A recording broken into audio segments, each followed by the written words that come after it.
So hello friends, welcome back to my YouTube channel. इस video में हम देखने वाले हैं थर्मल स्ट्रेस से रिलेटेड न्यूमेरिकल कोड। तो स्ट्रेंथ ऑफ मटेरियल में ये बहुत ही इंपॉर्टेंट चैप्टर है और इससे रिलेटेड हम कुछ न्यूमेरिकल करेंगे जिससे आपका कुछ जो भी डाउट होगा इसमें वो क्लियर हो जाएगा। तो चलिए वीडियो स्टार्ट करते हैं। सो क्वेश्चन क्या है?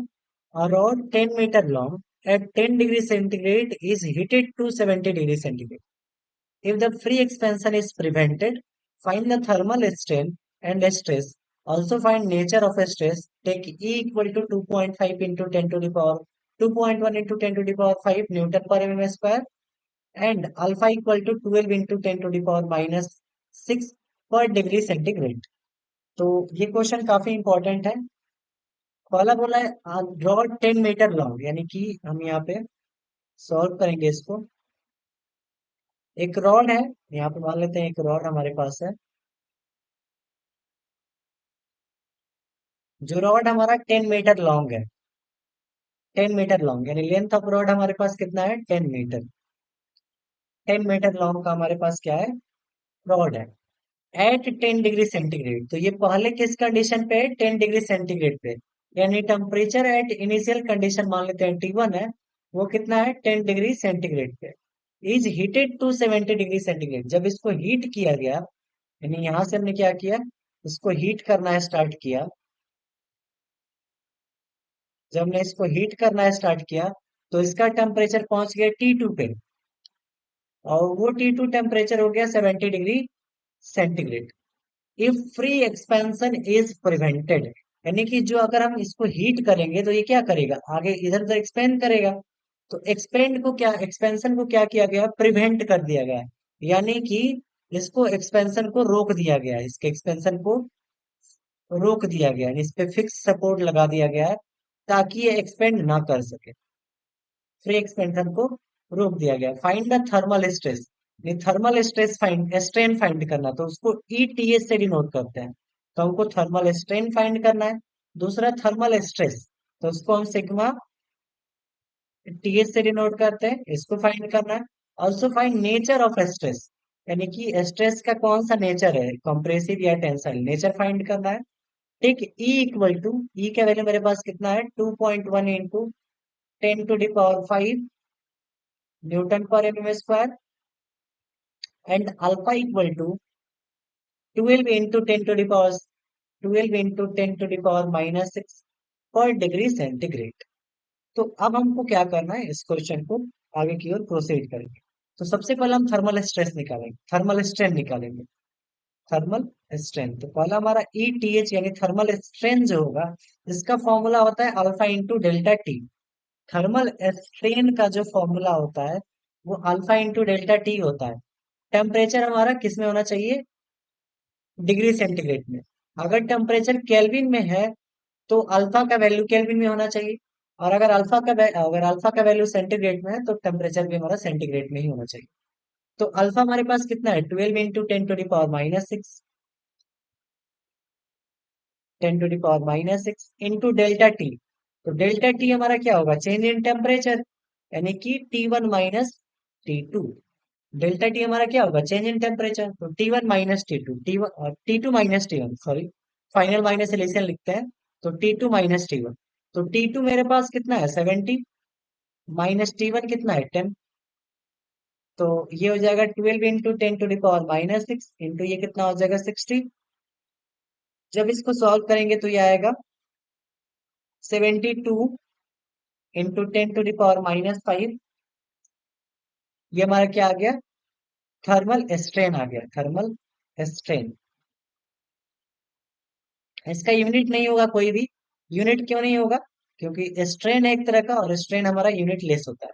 आप यहाँ पे देख सकते हैं इसका जो यूनिट है अल्फा का पर डिग्री सेंटीग्रेड है, पर degree centigrade into delta T का हमारा यूनिट क्या हो जाएगा? Degree centigrade. ये दोनों कैंसिल आउट हो जाएंगे तो इसके पास यूनिट नहीं बचेगा।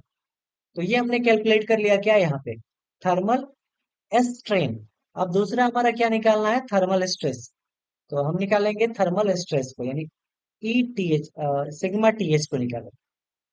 तो इसका फॉर्मूला कुछ नहीं होता है, बस आपको E E thermal into modulus of elasticity, E से मल्टीप्लाई कर देना। तो ई थर्मल तो मेरे पास मिल चुका है 72 इंटू 10⁻⁻5 इंटू ई। ई हमारा क्या है, मॉडुलस ऑफ इलास्टिसिटी। तो यंग मॉडुलस ऑफ इलास्टिसिटी हमको दे रखा है 2.1 इंटू 10⁻5 न्यूटन पर एम स्क्वायर। तो इसको जब हम सॉल्व करते हैं तो ये आ रहा है आपका 151.2 न्यूटन पर एमएम स्क्वायर। अब देखिए स्ट्रेस है तो स्ट्रेस का यूनिट क्या होता है, न्यूटन पर एमएम स्क्वायर। तो ये भी किस में आएगा, न्यूटन पर एमएम स्क्वायर में आएगा।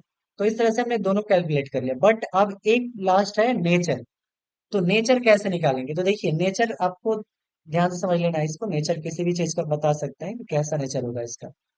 तो जब बॉडी को प्रिवेंट कर दिया गया है, यानी दोनों तरफ से रोक दिया गया, तो ये आगे की तरफ तो बढ़ नहीं पाएगा, क्योंकि अब आगे जाने का रास्ता ही नहीं है। तो अपने आप ही ये अंदर की तरफ कंट्रैक्ट होगा, यानी अंदर में क्या होगा, ये कंट्रैक्ट होगा। तो जब कंट्रक्शन होता है तो उसमें बोलते हैं कि हम कंप्रेसिव नेचर आ रहा है। तो अगर बॉडी फुल्ली प्रिवेंटेड हो तो उसमें जो नेचर होता है वो होता है कंप्रेसिव नेचर। कंप्रेसिव नेचर यानी बॉडी अंदर में क्या हो रहा है, कंप्रेस हो रहा है। लेकिन अगर बॉडी प्रिवेंटेड नहीं हो तो हीट करने से क्या होगा, बॉडी आगे की तरफ बढ़ेगा, यानी इसका डायमेंशन बढ़ने बढ़ने की कोशिश करेगा। तो उस समय हमारा आएगा टेंसाइल स्ट्रेस। चलिए अब एक और क्वेश्चन लेके देखते हैं। तो नेक्स्ट क्वेश्चन हमने यहाँ पे लिया है। नेक्स्ट क्वेश्चन क्या है मेरा, क्वेश्चन है steel rod 20 mm in diameter. तो हम सारे टर्म को यहाँ पे लिखते जाते हैं। गिवन डाटा जो है, गिवन डाटा। तो steel rod 20 mm in diameter, यानी डायमीटर डी जो हमारा है वो 20 mm का है, एंड 1.2 मीटर लॉन्ग। तो लेंथ हमारा जो है 1.2 मीटर का है, is heated through 120 degree centigrade. तो यानी कि इसको हीट किया गया 120 डिग्री सेंटीग्रेड पे, यानी कि वो जो हमारा 120 डिग्री सेंटीग्रेड है वो इसका टेम्परेचर है, यानी डेल टी हमारा बोल सकते हैं। यहाँ पे जब दो टेम्परेचर नहीं दिया हुआ है तो डेल टी की जगह पे हम क्या लिख सकते हैं, 120 degree centigrade, at the same time subjected to pull P. यानी कि जो इसमें फोर्स लग रहा है, वो फोर्स पी कितना लग रहा है वो नहीं बताया, कि पी का फोर्स लग रहा है।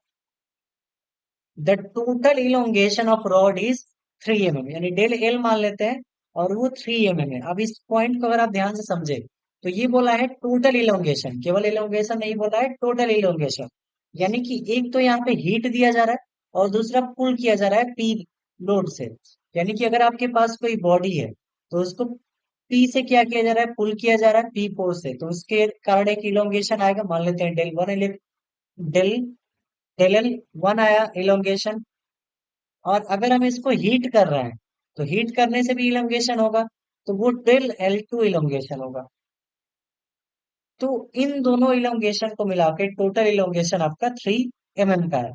तो क्वेश्चन में यही यहाँ पे इंपॉर्टेंट पॉइंट है।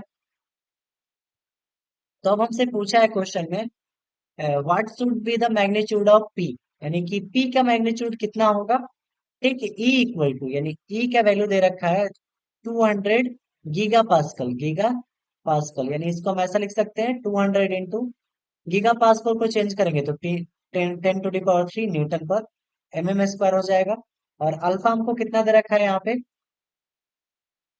12 इंटू 10⁻⁻6 पर डिग्री सेंटीग्रेड। अल्फा एस लिखने का मतलब है कि thermal coefficient, coefficient of thermal expansion for steel. तो ये सारे डाटा दे रखा है और हम हमको क्या निकालना है, हमको निकालना है यहाँ पे पी का वैल्यू, यानी कितना लोड अप्लाई हुआ। पहले अगर यहाँ पे देखिए एक चीज नहीं बोला है कि बॉडी प्रिवेंटेड है या नहीं। तो जब इसमें बोला नहीं जाए कि बॉडी प्रिवेंटेड है, यानी कि बॉडी हमारा फ्रीली एक्सपेंड कर सकता है। इसमें कोई भी टॉपिक टर्म ऐसा नहीं लिखा है कि बॉडी प्रिवेंटेड है या वो एक्सपेंड नहीं कर सकता। यानी कि बॉडी यहाँ पे क्या कर सकता है, एक्सपेंड कर सकता है। तो मान लेते हैं हमारे पास एक स्टील रॉड है ऐसा, जिसमें हम पी लोड पहले लगाए। कौन सा लोड लगाए पहले, पी लोड लगाए। इसका जो लेंथ है 1.2 मीटर है। देखिए लेंथ 1.2 मीटर है, इसको एमएम में कन्वर्ट कर लेते हैं तो 1200 mm हो जाएगा। इसका डायामीटर 20 है, यानी ये जो डायामीटर है वो कितना है मेरा 20 mm का। ये डायामीटर मेरा कितना है? 20 mm का। अब देखिए पहला, उसके बाद जब पुल किया गया तो इसमें हमने बताया कि जब आप किसी बॉडी को पुल करते हैं तो उसमें क्या आएगा, उसकी वजह से इसमें क्या आएगा, इलोंगेशन आएगा, यानी कुछ ना कुछ ये इलोंगेट करेगा। तो इसके कारण मान लेते हैं कि डेल एल वन का इलोंगेशन आया। और अगर हम दूसरे कंडीशन में क्या कर रहे हैं कि हीटेड थ्रू आउट, यानी इसको क्या कर रहे हैं, हीट कर रहे हैं, तो मान लेते हैं हम यहाँ से इसको हीट देते हैं, तो हीट करेंगे तो उसके कारण भी इलोंगेट होगा, यानी डेल L2 का इलोंगेशन होगा। तो टोटल इलोंगेशन आपका 3 mm है, यानी कि डेल L1 और डेल L2 को ऐड करने पे 3 mm का इलोंगेशन टोटल हो रहा है। तो अब हम चलिए सबसे पहले क्या निकालेंगे यहाँ पे, डेल L1 और डेल L2 निकालेंगे। क्यों निकालेंगे? क्योंकि जब हम डेल L1 निकालेंगे और डेल L2 निकालेंगे तो उसको ऐड करके डेल L के इक्वल करेंगे, तो यहाँ से हमको कुछ ना कुछ रिलेशन मिलेगा। तो अब हम सबसे पहले क्या निकालेंगे यहाँ पे, डेल L1। तो यहाँ पे हम सबसे पहले निकालने जा रहे हैं डेल L1। अब देखिए ये डेल L1 हम किसके लिए ले रहे हैं, फोर्स P की वजह से। तो जब डेल L1 पुल P की वजह से, यानी फोर्स P की वजह से आता है, तो आपने एक फॉर्मूला पढ़ा होगा कि इसका फॉर्मूला होता है PL/A × E। ये जो इलोंगेशन है ये किसकी वजह से हो रहा है, फोर्स P की वजह से हो रहा है। तो P इंटू एल हमारे पास कितना है, एल हमारे पास है 1200 mm, तो एल की जगह पर रख लेंगे 1200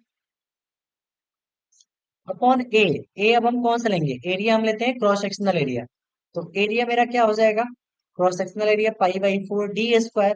तो डी का वैल्यू मेरे पास कितना है, डी मेरे पास है 20 mm, तो डी की जगह पे 20 का स्क्वायर इंटू ई। ई मेरे पास कितना हो जाएगा, ई मेरे पास 200 × 10⁻³ 200 × 10⁻³, यानी कि इसको जब हम सॉल्व करेंगे तो कैलकुलेटर से सॉल्व करने पे आ रहा है आपका, इसको सॉल्व कर लेते हैं कैलकुलेटर से। तो ये आ रहा है आपका 1.909 इंटू 10⁻⁻5 mm। अब देखिए ये एक तरह का क्या इलोंगेशन है, तो mm में आएगा क्योंकि हम सारे क्वांटिटी mm में ले रहे हैं।